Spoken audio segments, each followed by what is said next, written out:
En Afrique centrale, les forêts abritent une richesse naturelle exceptionnelle, mais face aux pressions humaines et aux lois de conservation, certaines communautés ont dû faire un choix difficile, quitter la forêt pour inventer un nouvel avenir. Bon, avant, nous les Baka, on vivait simplement en forêt avec nos grands-parents. On montait, on descendait, on patrouillait toute la réserve. On vivait là-bas parce qu'on n'avait pas des endroits fixes.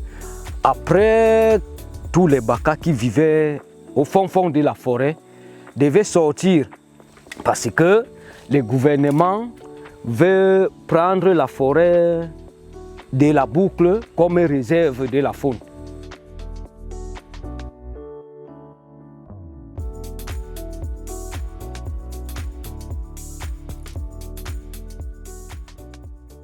Quand j'étais enfant, il y avait beaucoup d'animaux. Quand tu marches comme ça te voit, ça fuit. Et puis maintenant, tu peux marcher des kilomètres en journée comme ça, tu ne vois pas. Chasse, on a interdit. Le mieux, c'est de cultiver pour avoir le bénéfice. Quand nous sommes en train de mettre la tête pour l'élevage et l'agriculture, pour diminuer aussi la peine de la forêt, parce que maintenant, à l'aise, quand tu pars en forêt, quand tu tues la viande, les gibiers beaucoup là, la loi va te prendre et tu abandonnes tes activités et tes enfants. Donc c'est ça qui nous a tiré des leçons.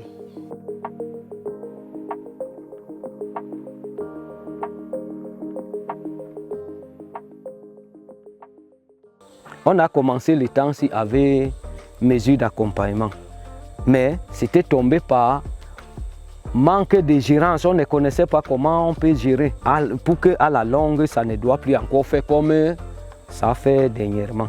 On a passé par les formations et tout. Et jusqu'au jour où on a fondé cet étang, maintenant, depuis jusqu'à présent, ça fonctionne maintenant sans problème. Et il nous a aussi apporté les plants de cacao. Ça, c'est la 3e année que je mange un peu de l'argent de ça. Parce que quand tu fais tes élevages là, ça va te soutenir pour faire envoyer tes enfants à l'école. Ça va encore te soutenir pour quand tu tombes malade. On ne peut pas dire qu'on quitte de la forêt. On va partir, mais on sait qu'il y a des choses qu'on ne doit pas faire. Donc on veut maintenant faire des choses parmi la communauté. Quand tu as tes riches, tu viens seulement, tu ouvres. Ça va te donner le miel. Tu vas vendre les litres pour faire toujours avancer, pousser tes enfants à l'école et ta santé. En investissant dans le développement communautaire, nous protégeons bien plus qu'un parc. Nous construisons un avenir durable pour tous.